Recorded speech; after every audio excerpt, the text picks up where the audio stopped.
Laila, I'll be honest with you. Kailangang maoperahan ka agad ang nanay mo bago pa lumala ang tumor niya sa utak. Nanginginig ang mga kamay ni Laila habang nakatitig sa doktor. Para bang biglang huminto ang mundo niya. Tumor? Parang echo ito sa isip niya. Paulit-ulit na umaalingaw-ngaw pero hindi niya matanggap. Dok, wala na bang ibang paraan? Halos pabulong niyang tanong. Malungkot ang tingin ng doktor. May mga gamot para pabagalin ang paglaki ng tumor. Pero hindi nito kayang tanggalin ang ugat ng problema. Kailangan ng agarang operasyon. Napakurap si Laila. Pilit na nilulunok ang umakyat na kaba sa kanyang lalamunan. Gaano po ito ka-urgent? Mahalaga na magawa ang operasyon sa loob ng susunod na 2 linggo. Kung hindi baka lumala ang kondisyon niya at maging mas delikado ang operasyon. 2 linggo lang. Napalunok siya. Magkano po bang kakailanganin, Dok? Napabuntong hininga ang doktor. 250,000, Laila. Parang biglang nanikip ang dibdib ni Laila. Halos hindi siya makahinga. Napakalaking halaga nito. Napatingin siya sa salamin sa tabi ng opisina ng doktor at sa refleksyon niya, nakita niya ang isang babaeng walang ideya kung papaanong haharapin ang sitwasyong to. Wala siyang ganitong kalaking pera. Wala siyang ipon.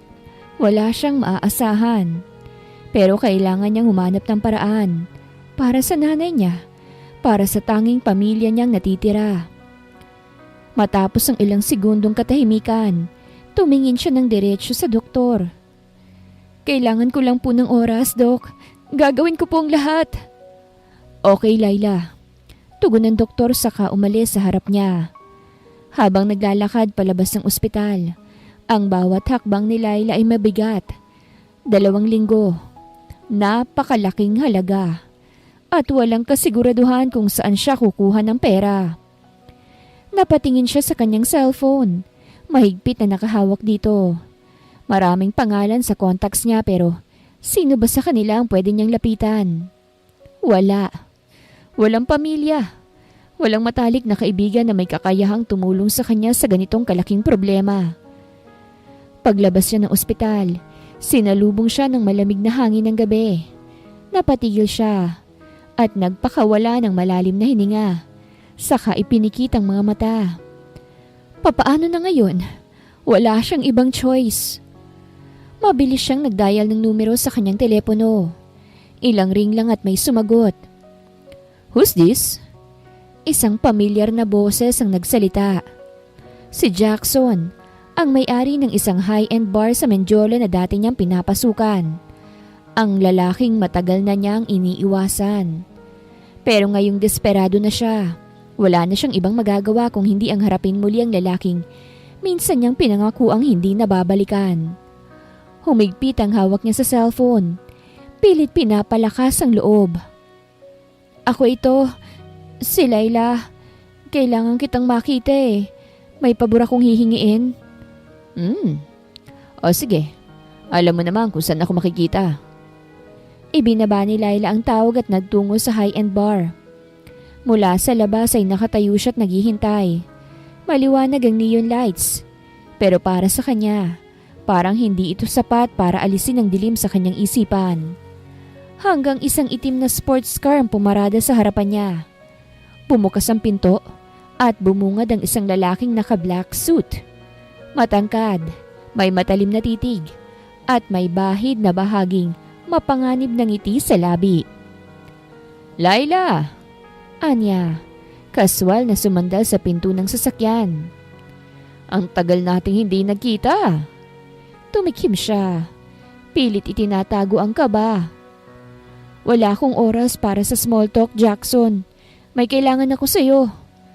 Kumunot ang noon nito pero nanatiling nakangiti. Straight to the point Gusto ko yan. Tumango ito sa direksyon ng sasakyan. Sakay. Nag-aalangan siya pero wala siyang ibang choice. Sa loob ng sasakyan, tahimik lang siya habang binabaybay nilang madilim na lansangan. Ilang minuto ang lumipas bago nagsalita si Jackson. So, sabihin mo, anong pabor ang hinihingi mo? Huminga ng malalim si Laila. Kailangan ko ng ₱250,000. Saglit na katahimikan ng namayani. Tumingin si Jackson sa kanya. Ang mga mata nito'y puno ng interes. Malaking halaga yan, Laila. Alam niyang hindi ito magiging madali pero wala nang atrasan. May sakit ang nanay ko eh. Kailangan niya ng operasyon sa loob ng 2 linggo. Alam kong may pera ka, Jackson. Kaya kitang bayaran. Kahit papano. Tumawa ito ng mahina. Bayaran? Sa tingin mo, interesado ako sa pera mo? Umiling ito. Pero may ibang paraan para makabawi ka. Nanlamig ang katawan niya. Anong kapalit? Lumapit ito sa kanya. Bumaba ang boses.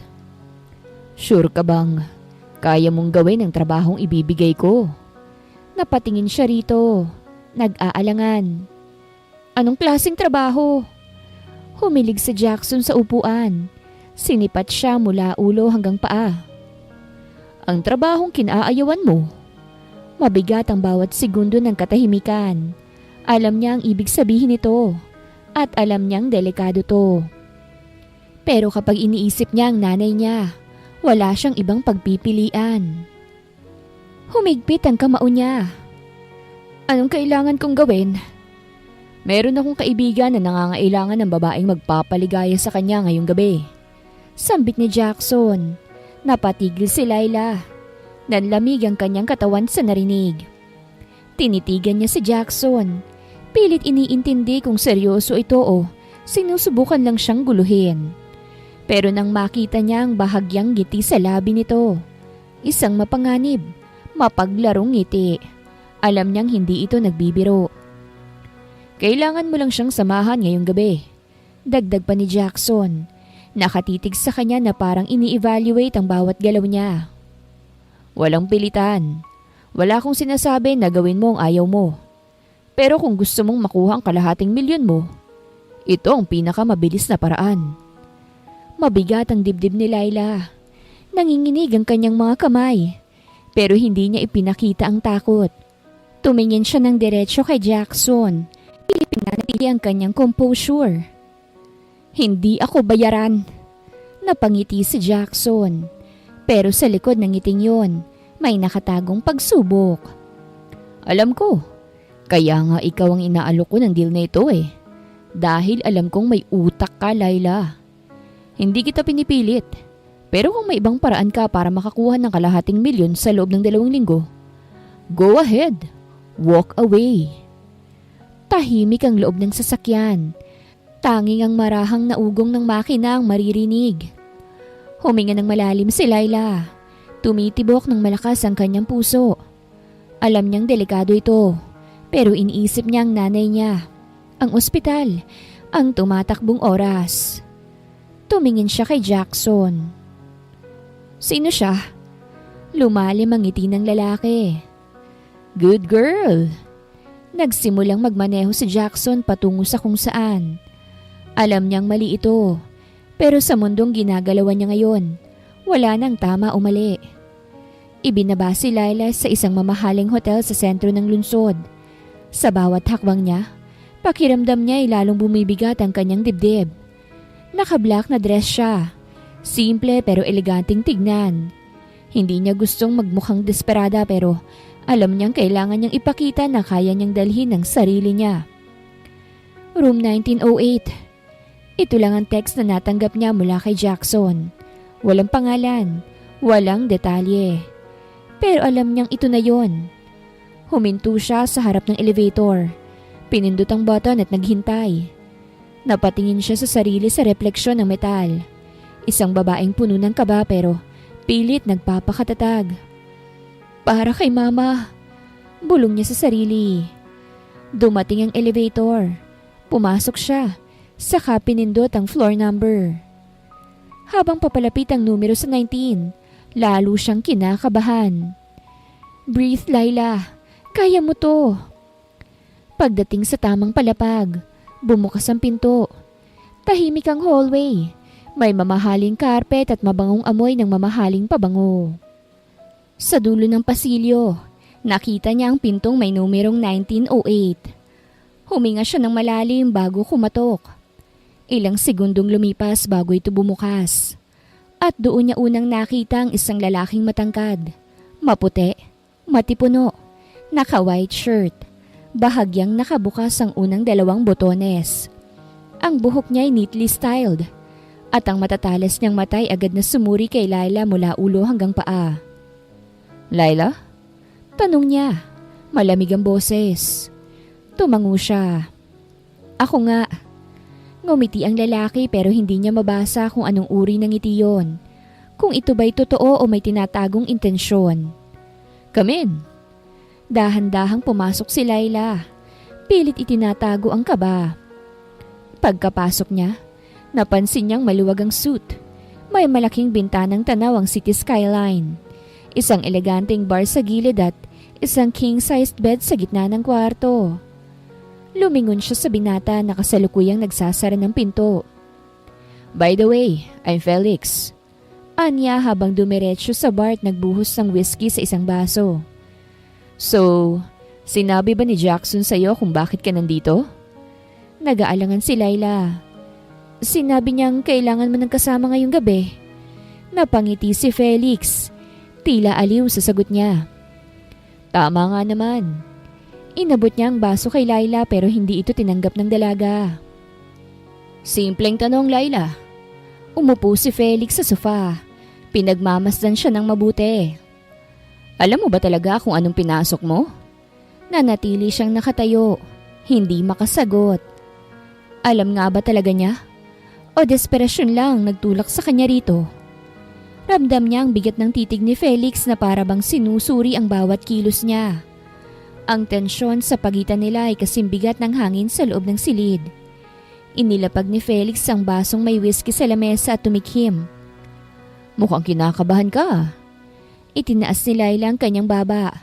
Pilit ipinapakita na hindi siya natatakot. "Wala akong dahilan para kabahan." Napangiti si Felix. Mabagal siyang tumayo mula sa kanyang kinaupuan at lumapit ng bahagya. "Sigurado ka?" Hindi siya umatras. Hindi siya magpapakita ng kahinaan. "Didiretsuhin na kita, Laila," sabi ni Felix. Nakapamulsa ang mga kamay. "Hindi kita tinawag dito para sa iniisip mo." Kumunot ang noo niya. "Anong ibig mong sabihin?" Bahagyang natawa si Felix. "Sa tingin mo ba, nagbabayad ako ng ganito kalaking halaga para lang sa isang gabi ng aliw?" Bahagya siyang yumuko. Inilapit ang mukha kay Laila. "Hindi ko kailangan yun. May gusto akong iba." Nagpigil ng hininga si Laila. Hindi niya gusto ang paraan ng pagsasalita ni Felix. Sobrang kumpiyansa. Parang alam niyang hawak niya ang sitwasyon. "Anong gusto mo?" Tanong niya. Bahagyang naninikip ang dibdib. Tumayo ng diretso si Felix saka naglakad papunta sa may bintana. Nakatingin sa city lights sa labas. "Jackson told me about you. You're smart, mabilis mag-isip, feisty." Lumingon ito sa kanya. Ang mga matay puno ng misteryo. "I need a woman na magbibigay sa akin ng isang anak para maging tagapagmana ko. You need to get pregnant with my child." Nandigas si Laila sa narinig. Parang biglang naging masikip ang silid. "Did I heard it right?" Tinitigan niya si Felix. Naghahanap ng kahit anong senyales na nagbibiro lang ito. Pero seryoso ang mukha ng lalaki. Walang bahid ng paglalaro. "Ano?" Halos pabulong niyang tanong. Umupo si Felix sa gilid ng sofa. Kinuha ang basong may whiskey at uminom bago muling nagsalita. "I need an heir. Someone to inherit everything I built." "Bakit ako?" May bahagyang pag-aalinlangan sa tinig niya. Ngumiti si Felix. "Dahil ikaw ang perfect candidate. Wala kang koneksyon sa mundo ko, kaya walang magtatanong.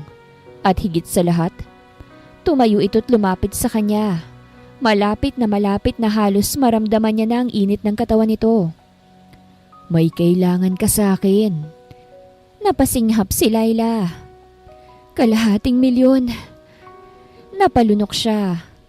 Totoo nga, desperada siyang makuhang perang yon para sa kanyang ina. Pero, ang kapalit nito? Napalunok siya. Pinipilit ang sarili na mag-isip ng malinaw. Gusto mong magdalang tao ako para sa'yo? Tumango si Felix. Hindi inaalis ang titig sa kanya. At kapalit nito, bibigyan kita ng perang kailangan mo. Hindi lang $250,000. Mas malaki pa kung gusto mo. Muling nanahimik ang silid. Ramdam ni Laila ang bilis ng tibok ng kanyang puso. Ito na ba ang sagot sa problema niya? Pero kaya ba niyang gawin ito? Huminga siya ng malalim. Pilit pinapakalma ang sarili. Babayaran kita ngayon din, once na may mangyari na sa atin. At pagkatapos? Kapag naisilang mo ng bata, tapos na ang usapan natin. Wala kang obligasyon, wala kang pananagutan. Nagtagal ang tingin nito sa kanya. Malaya ka na, at may bonus pa na pera to start a new life. Laila clenched her fist. Alam niyang mali ito. Alam niyang hindi niya ito naisip kahit kailan. Pero sa harap ng desperasyon, minsan wala kang ibang pagpipilian. Tumingin siya kay Felix. At papaano kung tumanggi ako? Napangiti si Felix. Tila alam na niyang sagot. Then you can walk away. Pero tanungin mo ang sarili mo, Laila. Ilang araw na lang bang natitira sa nanay mo? 2 weeks. Nag-init ang sulok ng mga mata niya. Hindi ito patas. Pero kailan ba naging patas ang buhay? Hinawakan ni Felix ang baso at muling uminom. Think about it. Pero kung tatanggapin mo ang deal, we start tonight. Sige, pumapayag ako. Tugon ni Laila sa kanapalunok. Saglit na katahimikan ang bumalot sa silid matapos bigkasin ni Laila ang kanyang sagot. Hindi niya alam kung anong reaksyon ang aasahan mula kay Felix. Pero ang nakita niya sa mukha nito ay hindi sorpresa, kung hindi kasiyahan. Ngumiti si Felix, isang ngiting hindi niya mabasa. Good! Napalunok si Laila. Ramdam ang kaba sa kanyang dibdib. Hindi niya alam kung tama ba ang desisyong to pero wala na siyang atrasan. Dahan-dahang lumapit si Felix sa kanya. Gusto kong malinaw ang lahat, Laila. Tumango siya. Anong gusto mong pag-usapan? Kapag nagdalang tao ka na, lilipat ka sa isa sa mga bahay ko. I'll take care of everything. Medical needs, seguridad, pera. Hindi mo na kailangang magtrabaho. Ang kailangan mo lang gawin ay siguraduhing ligtas ang bata. Napalunok si Laila. Muli siyang natahimik. Napapikit siya saglit. Iniisip kung papaanong haharapin ang lahat ng ito. Pero isa lang ang sigurado. Para sa nanay niya, handa siyang gawin ng kahit na ano. Kinuha ni Felix ang isang baso at nilagyan to ng alak saka lumingon sa kanya. Gusto mo? Tanong ni Felix. Umiling siya. Hindi niya kailangan ng alak para mapanindigan ang desisyong ginawa niya. Nakita niya ang bahagyang ngiti ni Felix. Matapang ka, sabi nito sabay lagok ng kanyang inumin. Gusto ko yan. Mabagal na lumapit ito sa kanya at hindi inaalis ang titig. Napalunok si Laila pero hindi umatras. Tumayo si Felix sa harapan niya. Halos magkalapit na ang kanilang katawan. Itinaas nito ang kamay at hinaplos ang kanyang pisngi. Banayad ngunit may halong pagsubok. Sigurado ka na ba sa desisyong ito? Tanong nito. Mababa ang tinig. Halos isang bulong lang. Tumitig siya sa binata. Malalim, mapanganib pero hindi niya maikakaila ang pagnanasa sa loob ng mga iyon. Alam niyang wala na siyang aatrasan. Sigurado na ako. Mahina niyang tugon. Isang mapanganib na ngiti ang lumitaw sa labi ni Felix bago niya inilapit ang mukha at dahang-dahang inilapat ang labi sa kanya. Mainit, mabagal, pero puno ng intensyon. Ramdam ni Laila ang kamay nito na dumaan sa kanyang bewang. Marahang hinihila siyang palapit. Sumunod na lang ang katawan niya. Hinayaan ang sarili na mahulog sa init ng sandali. Nagising si Laila sa banayad na sikat ng araw na dumaan sa malalaking bintana ng hotel room. Sandali siyang naghintay.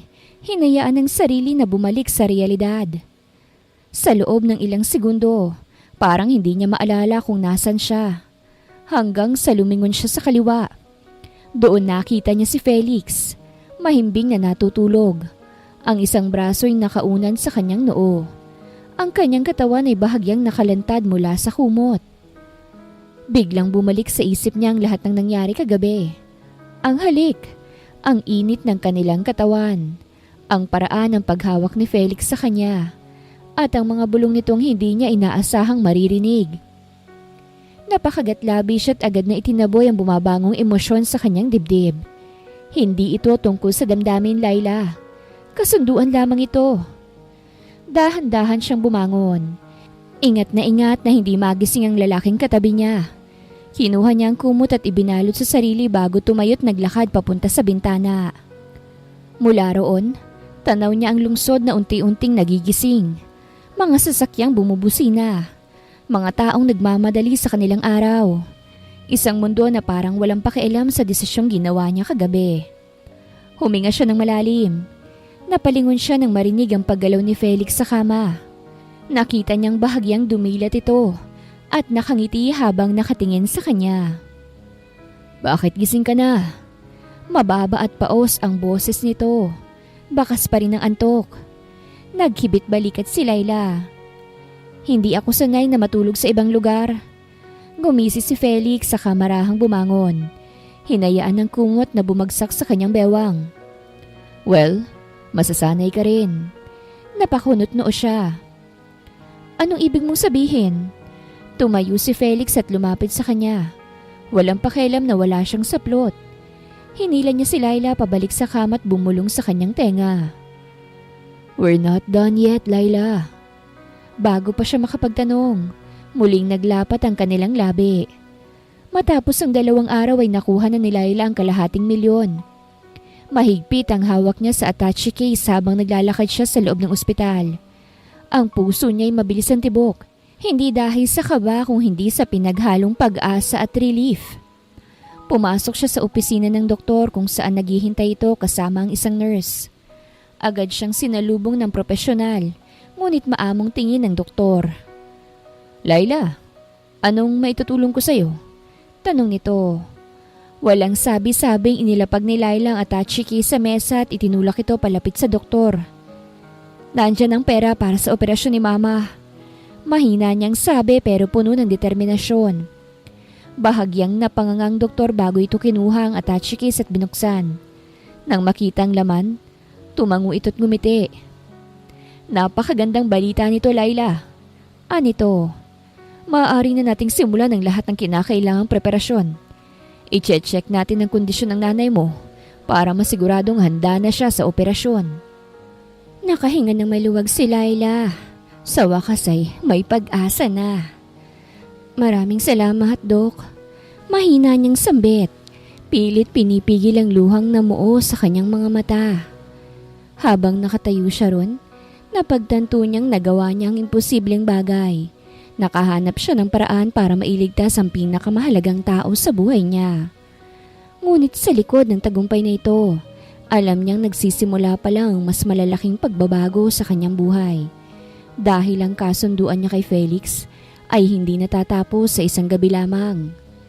3 oras nang nakaupo si Laila sa waiting area ng ospital. Hindi mapakali. Palipat-lipat ang tingin sa malaking wall clock. Para bang bumagal ang oras. Bawat segundo ay tila isang mahabang paghihintay. Hanggang sa bumukas ang pinto ng operating room. Mabilis siyang tumayo. Hinihintay ang doktor na lumabas. Nang makita niya itong papalapit, agad niyang sinalubong ito. "Dok, kamusta po si Mama?" Napangiti ang doktor. Isang ngiting nagpatanggal sa lahat ng takot sa dibdib niya. "Tagumpay ang operasyon, Laila. Naalis na namin ang tumor at sa ngayon ay nasa recovery room na ang nanay mo. Kailangan pa rin nating obserbahan siya. Pero kung magiging maayos ang paggaling niya, malaki ang posibilidad na tuluyan siyang makabawi. Parang biglang gumuho ang bigat na pasan ni Laila. Napapikit siya. Hinayaang bumagsak ang luha ng pag-asa. Salamat po. Salamat. Bulong niya. Halos hindi makapaniwala. Lumapit ang doktor at marahang hinawakan ang balikat niya. Ginawa mo ang lahat para sa kanya. At ngayon, maaari na siyang magkaroon ng panibagong pagkakataon sa buhay. Tumango si Laila. Pinunasan ng luha. Alam niyang may tama ang sinabi ng doktor. Pero alam din niyang may kapalit ang lahat ng ito. Dahil sa kasunduang pinasok niya kay Felix, nagbago na rin ang takbo ng buhay niya. 3 linggo. 3 linggo ng paghihintay, panalangin at pag-aalaga sa mama niya. Habang mahimbing itong natutulog sa ospital ay sa wakas, nagising na rin ito. Nakatayo si Laila sa tabi ng kama ng kanyang ina. Hawak ang kamay nito habang pinagmamasdan ng mapayapang mukha nito. Nang marahang dumilat ang mga mata ng kanyang ina, agad na lumundag ang kanyang puso. Ma! Halos pabulong niyang tawag. Mahina pero may bahagyang ngiti sa labi ng kanyang ina. Laila! Napapikit si Laila. Pinigilan ng muling pagpatak ng luha. Salamat sa Diyos, Ma. Akala ko... Shhh! Mahina pero maingat na hinaplos ng kanyang ina ang kamay niya. Anong nangyari? Nasaan tayo? Sa ospital, Ma. Naoperahan ka. Matagumpay nilang natanggal ang tumor. Saglit na katahimikan. Kita sa mukha ng kanyang ina ang pagpoproseso ng mga sinabi niya bago lumabas ang isang mapayapang ngiti. Salamat. Salamat, anak. Napayuko si Laila. Hinigpitan ang hawak sa kamay ng ina. Hindi ko hahayaan na mawala ka, Ma. Hindi ko kinayang isipin na. Hindi na niya naituloy. Pilit niyang pinipigilan ang muling pag-iyak. Hinaplos ng kanyang ina ang pisngi niya. Punong-puno ng pagmamahal. Paano mo nagawa ito, anak? Saan ka kumuha ng ganito kalaking pera? Mabilis na bumigat ang dibdib ni Laila. Alam niyang darating ang tanong na ito. Hindi niya alam kung dapat ba niyang sabihin ang totoo. Napatingin siya sa kanyang ina. Sa mahinang katawan nito na unti-unting bumabalik sa sigla. Kaya ko bang guluhin ang isip niya sa totoo kong ginawa? Pinilit niyang ngumiti. May taong tumulong sa akin, Ma. Bahagyang kumunot ang noo ng kanyang ina. Sino? Saglit siyang nagdalawang isip bago sumagot. Isang kakilala. Isang taong may mabuting puso. Hindi niya binanggit ang pangalan ni Felix. Hindi pa ngayon. Katatapos lang kausapin ni Laila ang kanyang ina nang bumukas ang pinto ng ospital. Inakala niyang isang nurse lang ang papasok. Pero agad siyang natigilan nang makita kung sino ang nakatayo sa harapan niya. Si Jackson. Nakaputing button-down shirt ito na bahagyang nakabukas sa leeg. May hawak na pulang rosas. At may pamilyar na ngiti sa labi. Isang ngiting hindi niya kailanman pinagkakatiwalaan. Miss me? Tanong nito. Puno ng kumpiyansa. Napatingin si Laila sa paligid. Mabuti na lang at mahimbing pa rin natutulog ang kanyang ina. Agad niyang hinila si Jackson palabas ng silid. Ayaw niyang magising ang kanyang ina't magtanong kung sinong lalaking ito. Pagpasok nila sa isang tahimik na hallway, binitawan niya ang mahigpit na hawak sa braso ni Jackson. Anong ginagawa mo rito? Matalim niyang tanong. Itinaas ni Jackson ang hawak na bulaklak. Dinalhan kita ng regalo. Congratulations! Gumising na ang nanay mo. Hindi niya tinanggap ang bulaklak. Wala akong oras sa mga laro mo, Jackson. Bahagyang natawa ito. Relax, Laila. Narito ako hindi lang para bumati. Kung hindi para ipaalala sa'yo ang isang bagay. Nagtama ang kanilang mga mata. At doon niya nakita ang seryosong tingin ni Jackson. Ang kasunduan niyo ni Felix. Biglang bumigat ang dibdib ni Laila. Hindi niya kailangang marinig pa ang susunod na sasabihin nito. Alam na niya kung ano yon. Mula ngayon, Patuloy ni Jackson. Hindi mo na pwedeng baliwalain ang kasunduan nyo. Kailangan mong sundin ang napagkasunduan. And believe me, Laila, Felix is a man who always gets what he wants. Napakuyom ng kamao si Laila. Alam ko ang pinasok ko. Lumapit si Jackson. Bumaba ang boses nito sa mas seryosong tono. Kaya sana, Laila, handa ka na sa mga susunod na mangyayari. Dahil hindi ka na pwedeng umatras. Hindi siya sumagot. Hindi niya rin inalis ang titig kay Jackson. Felix wanted to see you tomorrow. Gusto niyang malaman kung nagdadalang tao ka na ba. Sambit ni Jackson. Nanatiling tahimik si Laila habang nakatitig kay Jackson.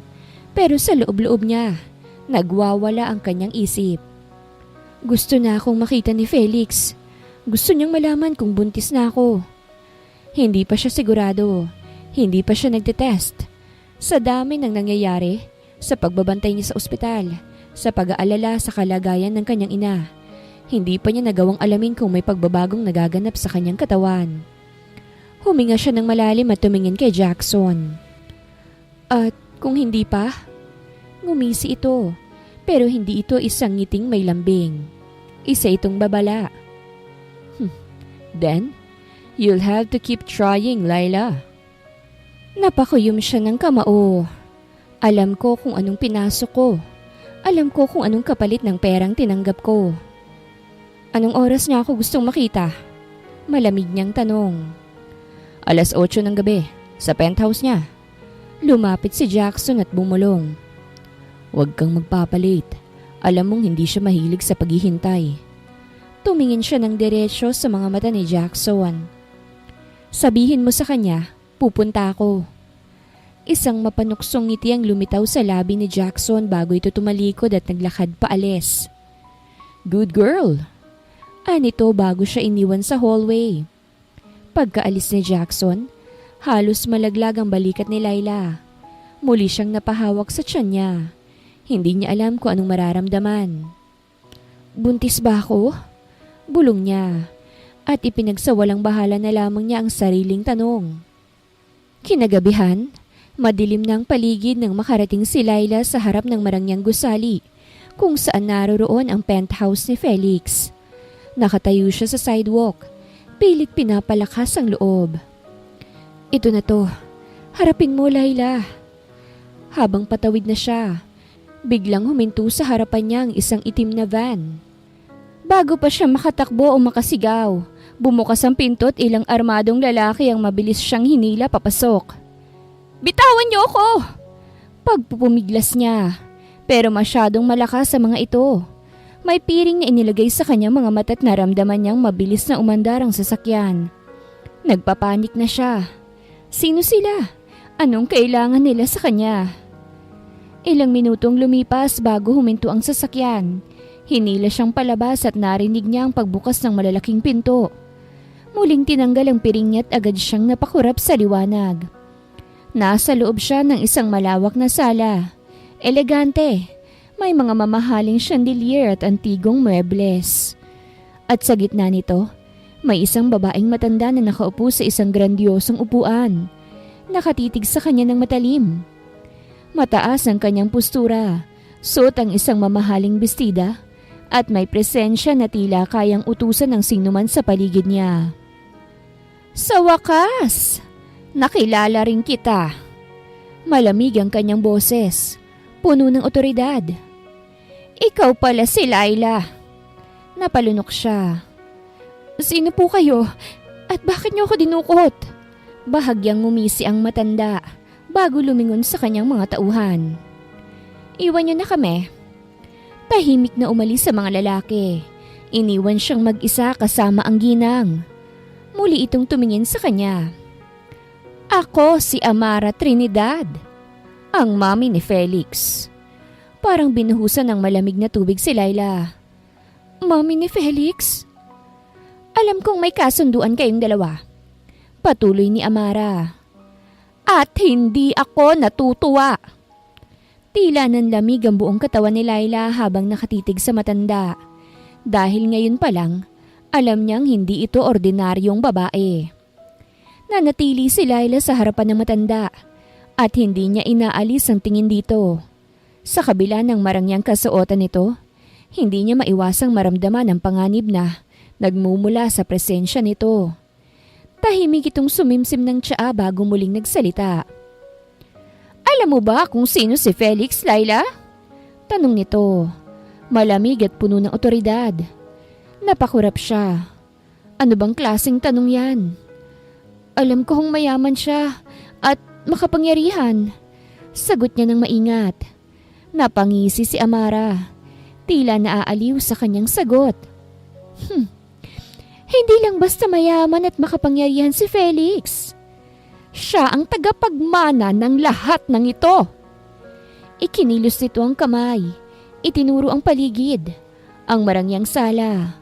Ang mamahaling mga antiques. Ang chandelier na may brilyante. Ang pamilyang Trinidad, hindi basta-basta.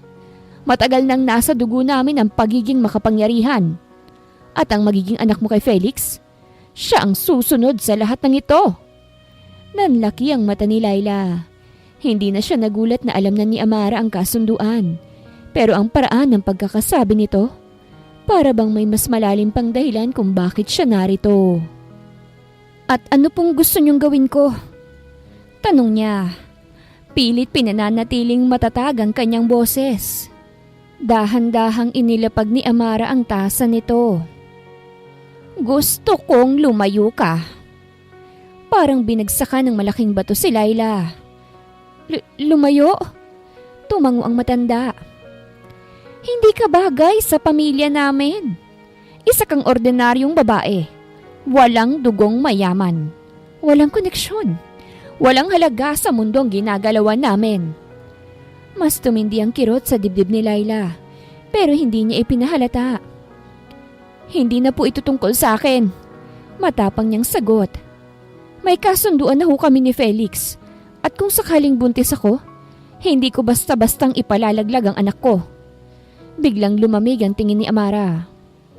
Huwag mo akong susubukan, iha. Nanigas si Laila sa kinatatayuan niya. Akala mo ba kaya mo akong labanan? Marami akong paraan para mapilitan kang sumunod. Hindi mo alam kung sinong kinakalaban mo, Laila. Dito na siya kinabahan. Alam niyang hindi ito basta-bastang banta.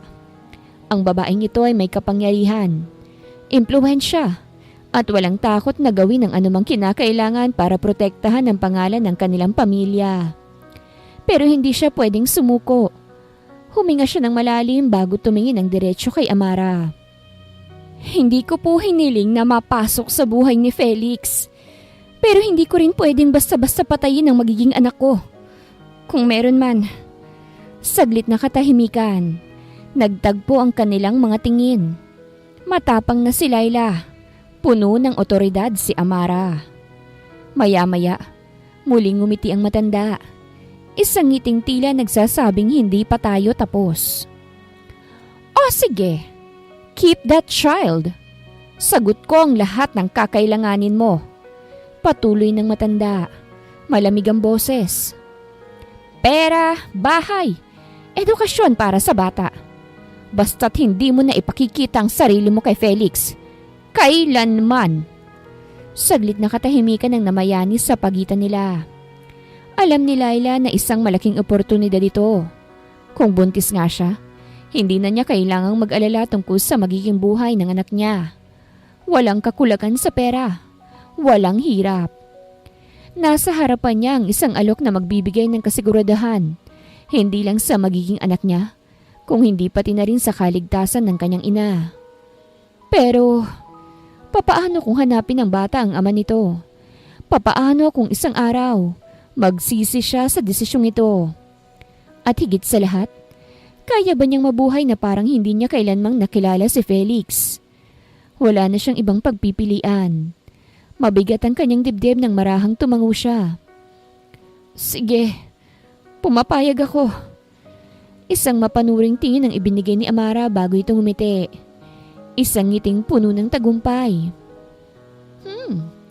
Matalino kang babae. Anito. Alam kong gagawin mo ang tamang desisyon. Bumuntong hininga si Laila. Pinipilit itago ang kirot na bumalot sa kanyang puso. Tama nga ba talaga ang desisyong ito? Bibigyan kita ng new identity. Patuloy ng matanda. Pati na rin ang bagong bahay sa isang probinsya na malayo sa mundong ginagalawan namin. Hindi mo na kailangang magtrabaho. Lahat ng pangangailangan mo at ng anak mo, sagot ko na. Tiningnan siya nito ng matalim. Pero tandaan mo, Laila, isang maling hakbang lang, isang pagtatangka lang na makipag-ugnayan ka kay Felix at mawawala ang lahat ng ito. Nanlamig si Laila. Alam niyang hindi yun simpleng banta. Kapag umalis ako, paano kung hanapin ako ni Felix? Maingat niyang tanong. Napangisi si Amara ngunit malamig ang mga mata nito. Hayaan mo kong mag-alala tungkol riyan. Napakuyom ng kamao si Laila. Ibig sabihin, gagawin niya ang lahat para hindi ako mahanap ni Felix. May oras ka pang maghanda. Ilang araw mula ngayon, aalis ka na sa buhay ng anak ko. Naglakad si Amara palapit sa kanya. Sa kamarahang hinaplos ang kanyang pisngi. Goodbye, Laila. Mula ngayon, hindi ka na kailanman magiging bahagi ng buhay ni Felix Trinidad. At sa sandaling yon, alam niyang binura na siya sa mundo ng lalaking kailanman ay hindi niya nagawang mahalin. Pero kailanman ay hindi pa rin niya makakalimutan. Makalipas ang 5 taon, sa loob ng isang opisina sa isang construction company, abala si Laila sa pagsasign ng mga dokumento sa kanyang desk. Suot niya ang isang simpleng corporate attire, puting blouse at itim na slacks, habang inaayos sa mga papeles para sa project manager. Laila, pakisigurado na ready ng lahat ng contracts bukas bago ang meeting. Sabi ng kanyang boss sa si Mr. Santiago habang dinaanan siya. Yes sir, nakaayos na pong lahat. Sagot niya ng propesyonal. 5 taon nang nakalipas mula nang tuluyan siyang nawala sa buhay ni Felix Trinidad. Sa panahong yon, natutunan niyang mabuhay ng tahimik kasama ang mama niya at ang kanyang anak, ang 5 taong gulang na si Nathan. Matapos tanggapin ng alok ni Amara, lumipat siya sa isang probinsya sa Visayas. Doon niya ipinanganak si Nathan at pinalaki ito ng maayos na malayo sa gulo ng mundo ng mga Trinidad. Ngunit makalipas ang ilang taon, napagdesisyonan niyang bumalik sa Maynila upang makahanap ng mas magandang oportunidad para sa kanila ng anak niya. At isa pa, malayo kasi ang school sa probinsya. Habang ang mama naman niya ay nagpaiwan doon dahil mas gusto nito ang buhay probinsya. Dahil wala siyang matinding background sa construction, naging assistant siya ng project manager sa DMC Construction, isa sa mga pinakamalaking kumpanya sa bansa. At sa ngayon, tahimik ang buhay niya. Wala nang banta, wala nang kasunduan. Siya na lang at ang anak niya. O iyon ang akala niya. Dahil sa hindi inaasahang pagkakataon, isang bisita ang dumating sa kanilang opisina.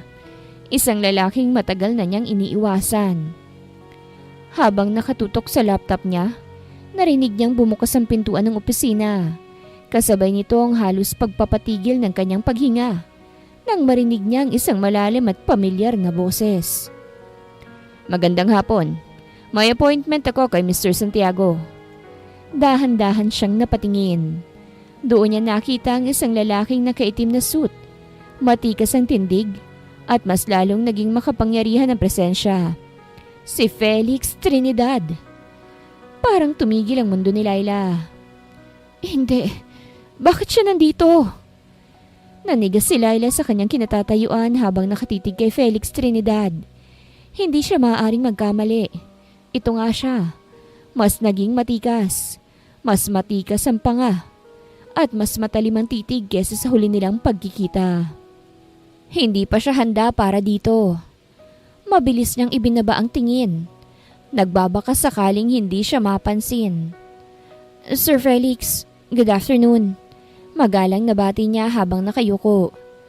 Dadaan po ba muna kayo sa lounge o diretso na sa opisina ni Mr. Santiago? Diretso na. Sagot ni Felix, malamig ang tono. Ayokong mag-aksaya ng oras. Ganun pa rin siya. Direktang tao. Walang paligoy-ligoy. Habang naglalakad ito papunta sa opisina ng kanyang boss, hindi niya napigilan ng sarili. Muli siyang sumulyap. At doon nagtagpo ang kanilang mga mata.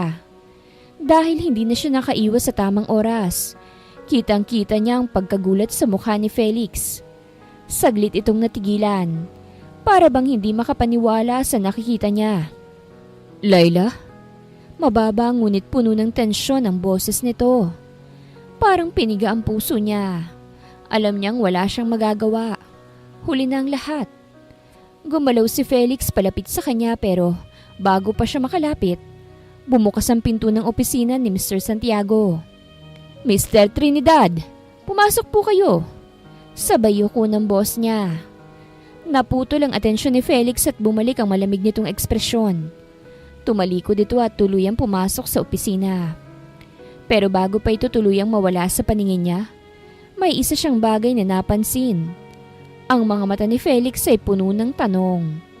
At alam niyang hindi siya titigilan nito hanggat hindi niya sinasagot ang mga iyon.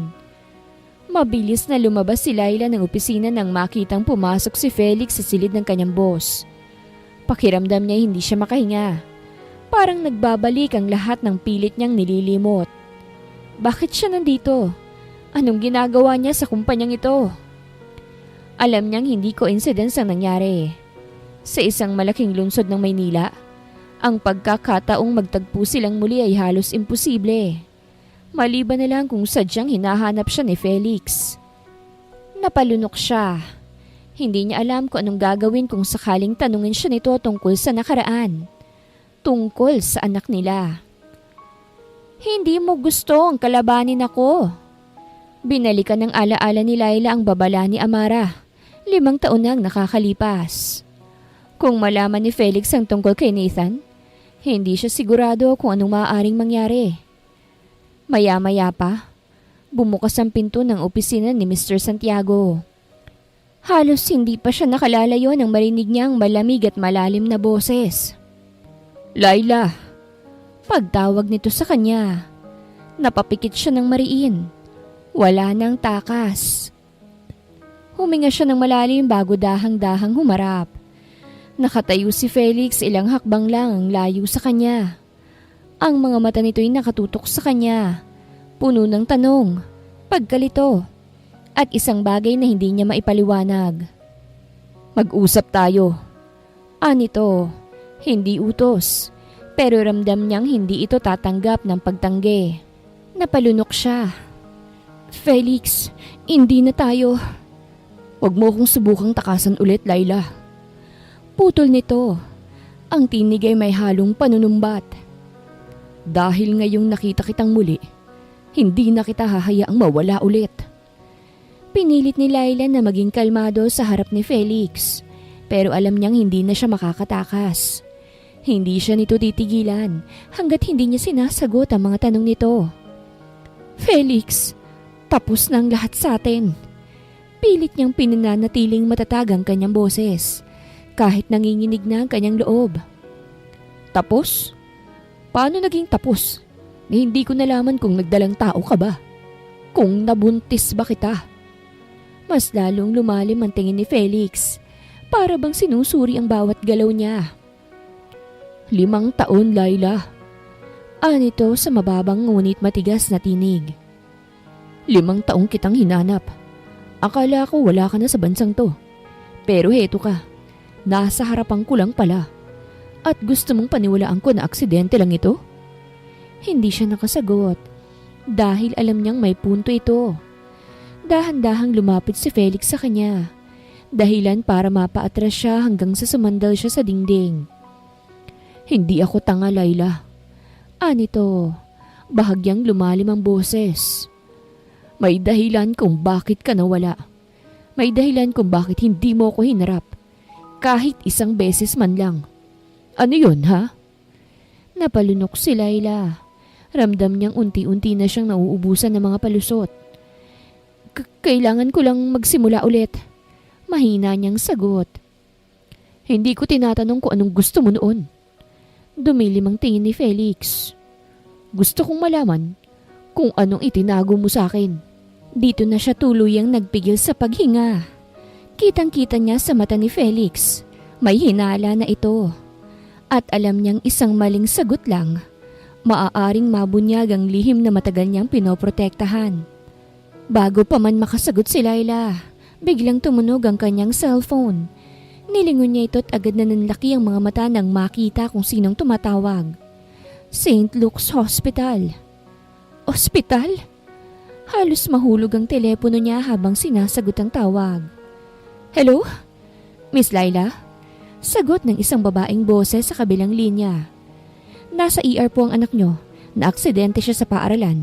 Kailangan niyo pumunta ngayon. Halos mawalan siya ng ulirat.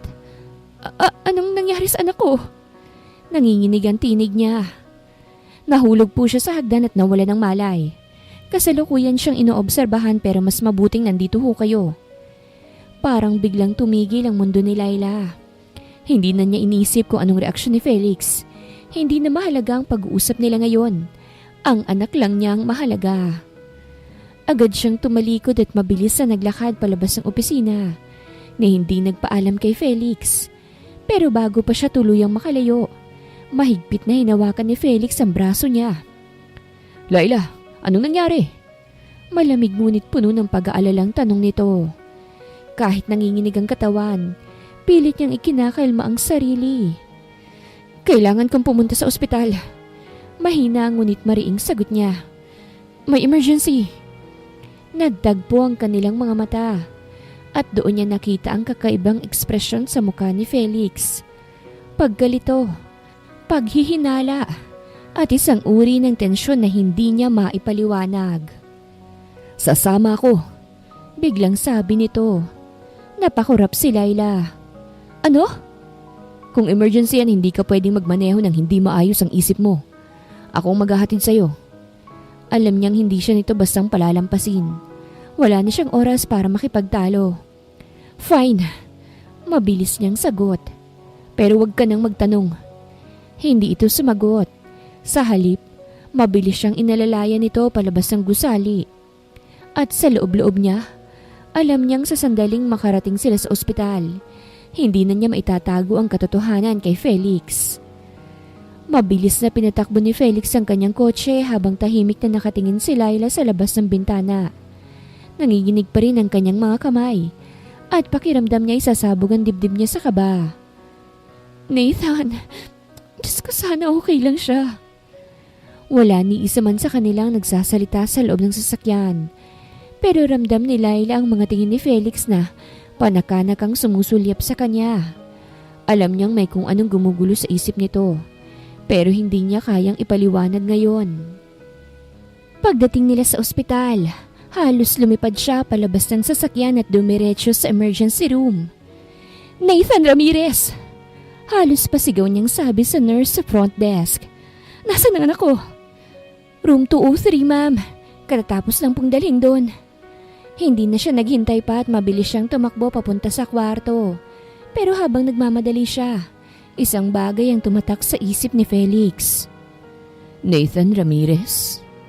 Hindi niya maipaliwanag, pero may kung anong kumislot sa dibdib niya. At bago pa niya maproseso ang lahat, sumunod na lang siya kay Laila papunta sa kwarto. Pagbukas ni Laila ng pinto, agad niyang nakita si Nathan, nakahiga sa kama. May benda sa noo at nakasuot ng maliit na hospital gown. Nangingilid ang luha niya nang makitang mulat na ito at tila gulat sa biglang pagdating niya. Mommy? Mahina nitong tawag.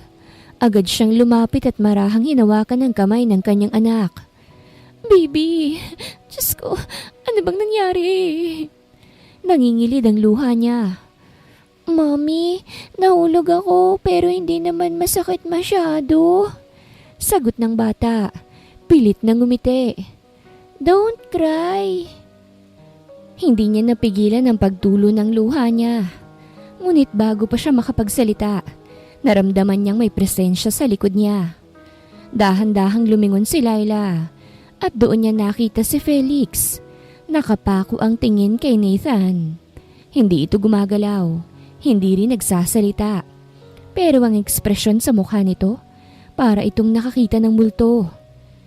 Tinignan ni Felix ang bata saka bumaling kay Laila. At doon niya nakita ang isang bagay na matagal na niyang iniiwasan. Si Nathan, kamukhang kamukha niya. "Mommy, who is he? Bakit kamukha ko siya?" Tanong ni Nathan. Nanlamig ang buong katawan ni Laila.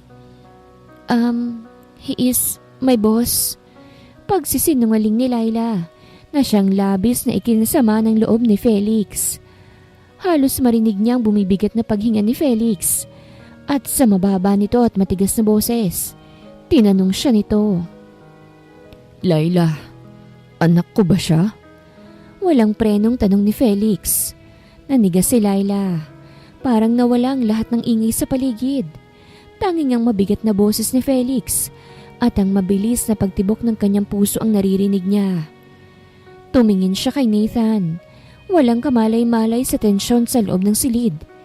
Pilit siyang huminga ng malalim pero kahit anong gawin niya, hindi niya kayang itago ang totoo. Alam na ni Felix. Alam na nito ang lihim na itinago niya sa loob ng 5 taon. Pero hindi pa rin ito sumusuko. Dahan-dahang lumapit si Felix sa kama. Ang mga mata nito'y nakatuto kay Nathan at tila hindi makapaniwala. Mas lumalim ang kunot sa kanyang noo ng pagmasdan niya ang bata. Ang hugis ng mukha, ang matangos na ilong, ang malayelong titig. Hindi lang ito hinala. Alam niyang totoo ito. "Laila." Muli siyang tinignan nito ngunit ngayon ay may halong emosyon sa kanyang tinig. Galit, pagtataka, at isang uri ng sakit na hindi maipaliwanag. "Anak ko siya, hindi ba?" Wala na siyang ligtas. Wala na siyang maitatago. Dahan-dahan niyang hinigpitan ang hawak sa kamay ni Nathan. At sa basag na tinig, binitawan niya mga salitang matagal niyang itinatanggi. "Oo, Felix. Anak mo si Nathan." Nanahimik ang buong silid. Walang kumibo. Kahit si Felix ay tila hindi agad nakagalaw. Parang hindi pa rin matanggap ang revelasyong ito. "Mommy, your boss is my daddy?" Tila masiglang sambit ni Nathan na ikinatangulang ni Laila. Dahan-dahang bumaling si Felix kay Nathan na walang kamalay-malay sa bigat ng sitwasyon. Ngayon, wala na siyang pagdududa. Ang batang ito ay kanyang dugo at laman. Muling tumingin si Felix kay Laila. Ngunit iba na ang ekspresyon sa kanyang mukha. Hindi lang ito galit o pagtataka.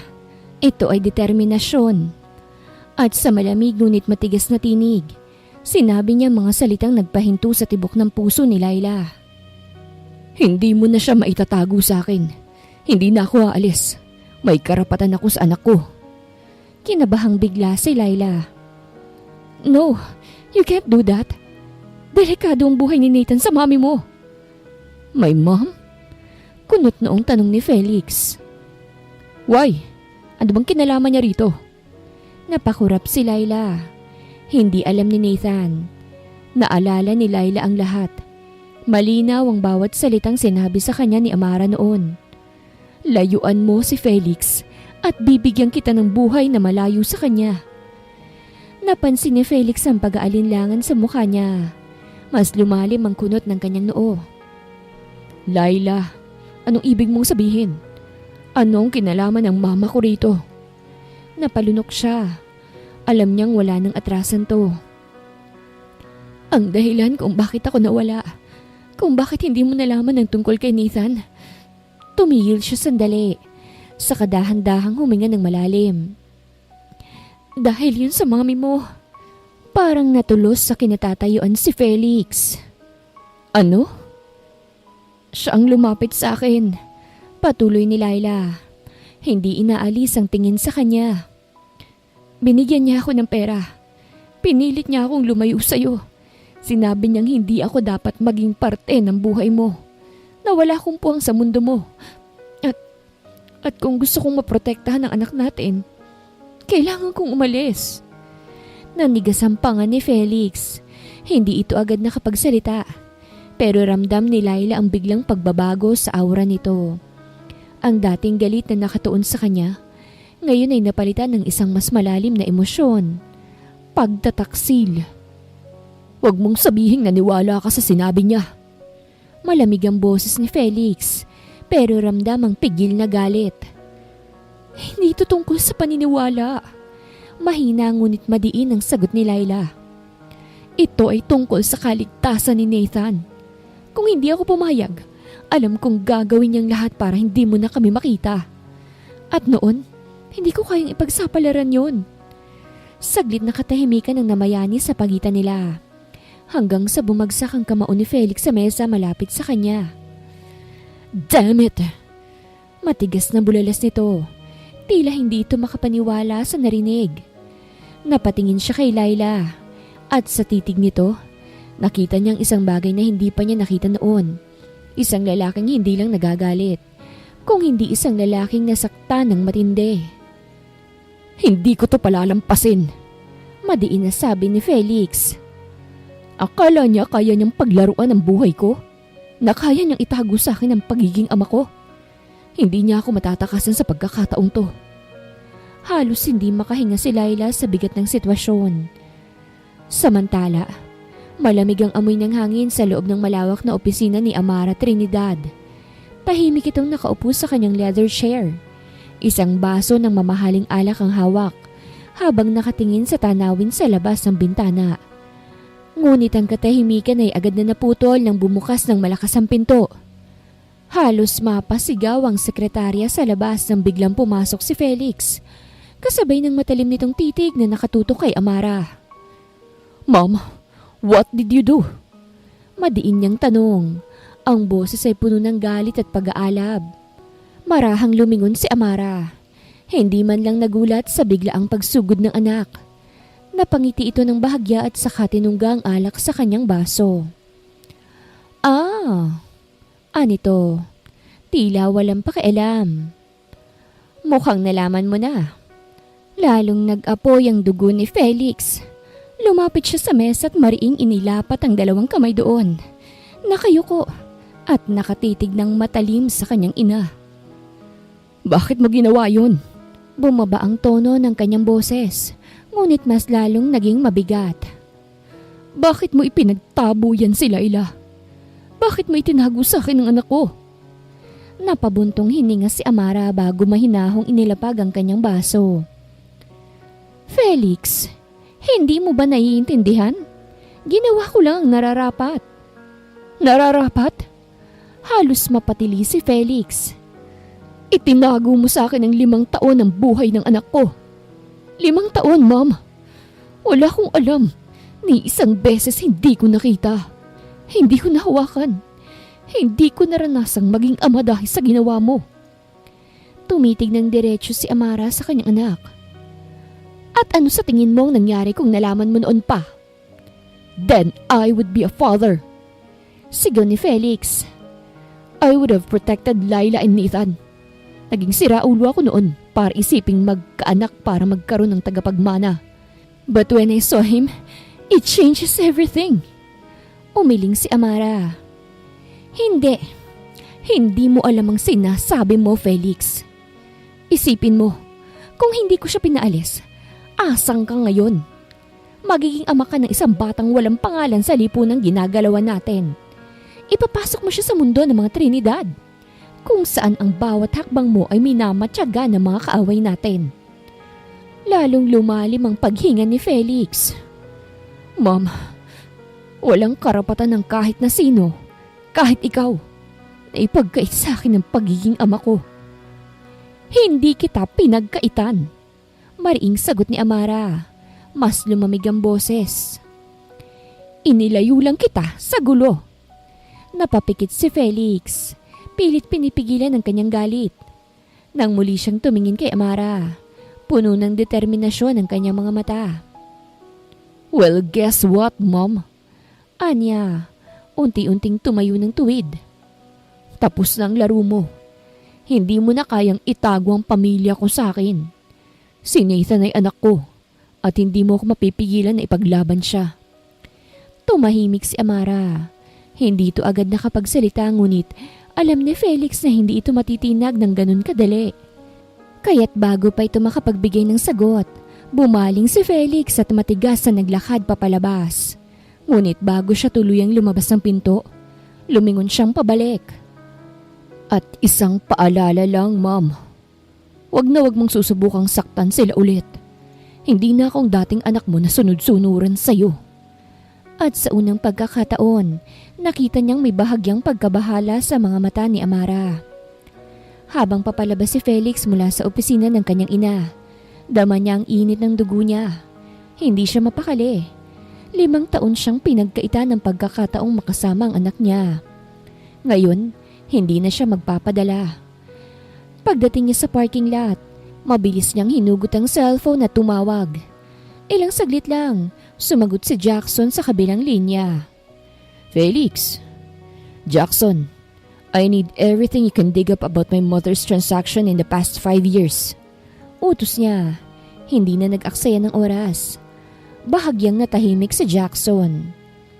And what exactly are you looking for? Anything that proves she forced Laila to leave. Bank records, properties, fake accounts. Gusto kong malaman kung paano niya napilit si Laila na lumayo. Napamura si Jackson. Damn bro, sigurado ka ba? Hindi ako magpapabaya ulit. Sagot ni Felix. Mariing isinara ang pinto ng kanyang sasakyan. If my mother thinks she can control my life, she's wrong. At kung iniisip niyang kaya niyang diktahan ang buhay ng anak ko, mas lalong mali siya. Got it. I'll get my team on this. Sagot ni Jackson. Pero Felix, gagawin namin ang best namin.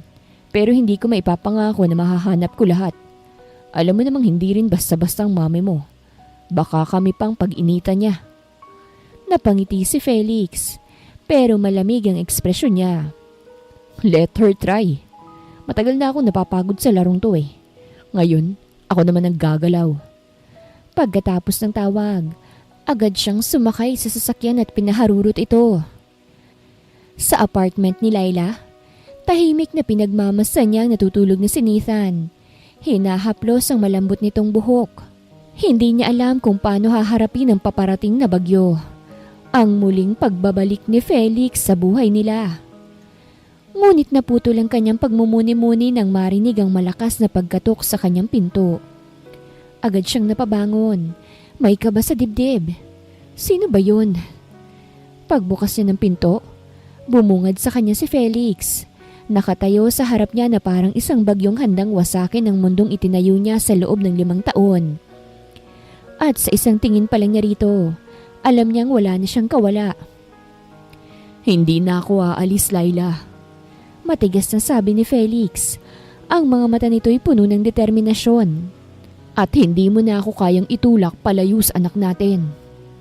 Wala naman akong planong ilayo siya sa'yo. Gusto ko lang na wag mo siyang kunin sa akin.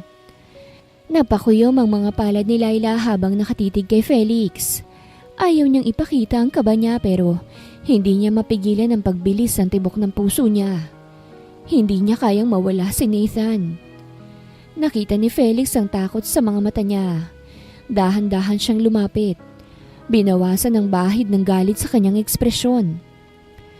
Hindi ko siya kukunin sa iyo, Laila. Mahinahon ngunit matatag na sabi niya.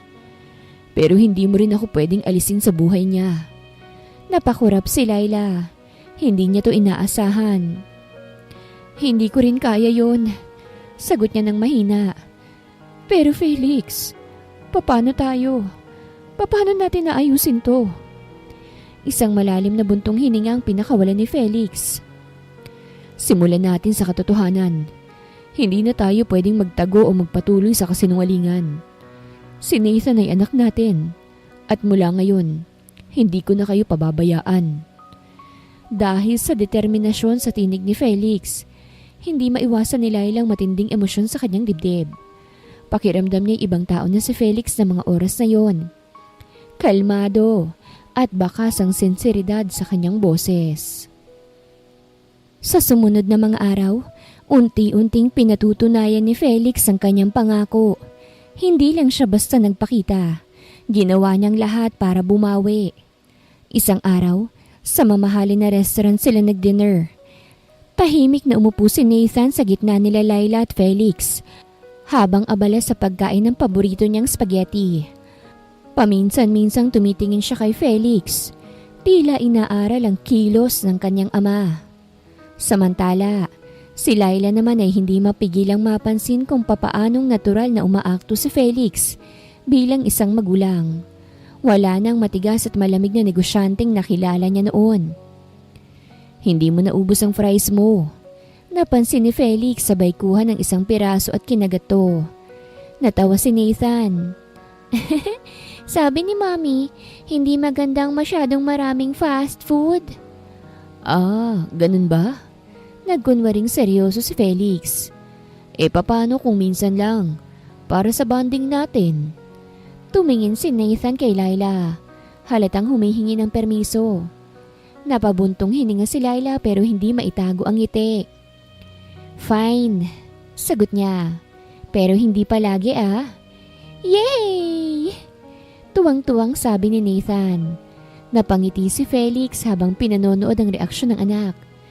Ilang linggo pa lamang mula nang dumating siya. Pero alam niyang bumubuo na sila ng koneksyon. Ngunit nang tumingin siya kay Laila, nakita niyang pag-aalinlangan sa mata nito. Pagkatapos ng pagkain, habang naglalaro si Nathan sa play area ng restaurant, sinamantala ni Felix ang pagkakataon upang kausapin si Laila ng masinsinan. Laila, malumanay niyang sabi. Alam kong mahirap para sa iyong lahat ng ito, pero gusto kong malaman mo na hindi lang ako nandito dahil kay Nathan. Nandito rin ako para sa iyo. Napalunok si Laila. Hindi niya inaasahan ang mga salitang yon mula kay Felix. Ang daming nangyari sa atin, Felix. Mahinang sagot niya. Hindi ganun kadali ang lahat. Alam ko. Seryosong tugon niya. Pero hindi ako titigil hanggat hindi ko napapatunayan na karapat dapat akong manatili sa buhay niyo. Tahimik silang nagkatitigan. Sa unang pagkakataon, nakita ni Laila ang isang Felix na hindi lang basta determinadong makuha ang gusto niya, kung hindi isang lalaking totoo sa nararamdaman niya. At sa kauna-unahang pagkakataon, tinanong ni Laila ang sarili. Handa ba siyang bigyan ng pangalawang pagkakataon si Felix? At sa pagkakataong yon, hindi na dahil sa pera at kasunduan, kung hindi sa tunay na nilang nararamdaman. Makalipas pang ilang buwan, nagpatuloy ang co-parenting nila para kay Nathan. Isang tahimik na hapon, masayang naglalaro si Nathan sa hardin habang si Laila at Felix ay nagkakape sa veranda ng kanilang bahay. Pareho nilang tinatamasa ang katahimikan ng kanilang bagong buhay, nang biglang may dumating na bisita. Isang itim na sasakyan ang huminto sa harap ng kanilang bahay, at bumaba mula rito ang isang pamilyar na figura. Si Amara, ang ina ni Felix. Napatingin si Felix kay Laila, kapwa nagtataka at nag-aalangan. Anong ginagawa ng ina niya rito? Dahang-dahang lumapit si Amara. Bakas sa kanyang mukhang lungkot at pagsisisi. Wala na ang dating matikas at matapobreng postura. Ngayon, isa siyang ina na mukhang handang magpakumbaba. Felix, Laila. Mahinang bati niya. Bahagyang bumaba ang kanyang tingin. Alam kong wala akong karapatang umarap sa inyo matapos ang lahat ng nagawa ko. Pero gusto kong humingi ng tawad. Nanatiling tahimik si Laila. Si Felix naman ay tinitigan lamang ang kanyang ina. Sinusuri kung totoo ba ang sinasabi nito. I was wrong. Patuloy ni Amara. Namumuo na ang luha sa kanyang mga mata. Hindi ko dapat pinaghiwalay kayong dalawa noon. Hindi ko dapat ipinilit ang gusto ko kay Felix. At lalo na, hindi ko dapat pinagkaitan si Nathan ng isang buong pamilya. Napalunok si Laila. Matagal na niyang hinihintay ang sandaling ito. Matagal niyang inisip kung kailan darating ang araw na aaminin ni Amara ang mga pagkakamali niya. Lumapit si Amara kay Nathan, na ngayon ay nakatingin sa kanya ng may pagtataka. Nathan, apo ko. Nanginginig ang kanyang tinig. Patawarin mo si Lola, ha? Lumingon si Nathan kay Laila. Tila naghihintay ng kasagutan. Okay lang anak. Mahina ngunit puno ng emosyon na sagot ni Laila. Dahan-dahang lumapit si Nathan at niyakap si Amara. Wala na pong galit si Nathan. Inosenteng sabi ng bata. Basta po wag mo na pong paiiyakin si Mommy ah. Hindi napigilan ni Amara ang maluha at mahigpit na niyakap ang kanyang apo. Lumipas sa mga buwan at unti-unting natutunan ni Laila na buksan muli ang kanyang puso para kay Felix. Hindi niya ito madaling ginawa. Marami siyang alinlangan. Maraming gabing nag-iisip kung tama bang bigyan ng pagkakataon ng lalaking minsang naging bahagi ng kanyang madilim na nakaraan. Ngunit sa bawat araw na lumilipas, pinatutunayan ni Felix na hindi lang siya isang ama para kay Nathan, kung hindi isang lalaking tunay na nagmamahal kay Laila. Dumating ang araw ng kanilang kasal sa isang tahimik na mala fairy tale na simbahan. Puno ng mga puting bulaklak at kumikinang na ilaw. Nakatayo si Felix sa harap ng altar. Kinakabahan pero excited. Kasama niya ang kanyang best man na si Jackson na mukhang mas tense pa kesa sa kanya. Bro, hinga lang. Hindi to interrogation. Kasal to. Pabirong bulong ni Gio. Bakit ba parang pareho lang? Balik ni Felix habang pinapahira ng pawis sa noo. Dumagundong ang tunog ng wedding march at bumukas ang pinto ng simbahan. Lahat ng matay na patingin kay Laila na suot ang simple ngunit eleganteng wedding gown. Bagay na bagay sa kanyang maladyosang ganda. Pero ang pinaka-catchy sa lahat, ang obvious na baby bump niya. Kabuanan na ni Laila. Kinakabahan tuloy ako lalo. Bulong ng mommy ni Felix. Naglakad si Laila patungo sa altar. Pero sa gitna ng aisle ay bigla siyang napatigil. Napangiwi siya at hinawakan ng kanyang tiyan. Felix! Anya habang naluluha. Nagpanik na ang lahat. Oh my goodness! Manganganak na yata siya! Sigaw ng mama ni Laila. Nagkagulo na ang buong simbahan. Yung choir, tumigil sa pagkanta at nagsimula ng mag-pray. Yung mga abay, hindi alam kung tatakbo papalapit o lalayo. Si Felix, hindi makagalaw. Laila, kaya mo pa ba? Gusto mo ipagpaliban muna natin to? Tanong ni Felix, mukhang malapit ng himatayin. Hindi! Hindi ako magpapaanak sa ospital na hindi kita asawa. Pinabilis ang vows. Kahit si Father binilisan ng pagsasalita. Felix, tinatanggap mo ba si Laila bilang iyong asawa? Oo, Father. Tinatanggap ko siya kahit ngayon mismo manganak siya rito. Sigaw ni Felix. Laila, tinatanggap mo ba si Felix bilang iyong asawa? Yes, Father. Pwede bang bisa na natin to? You may now kiss the bride.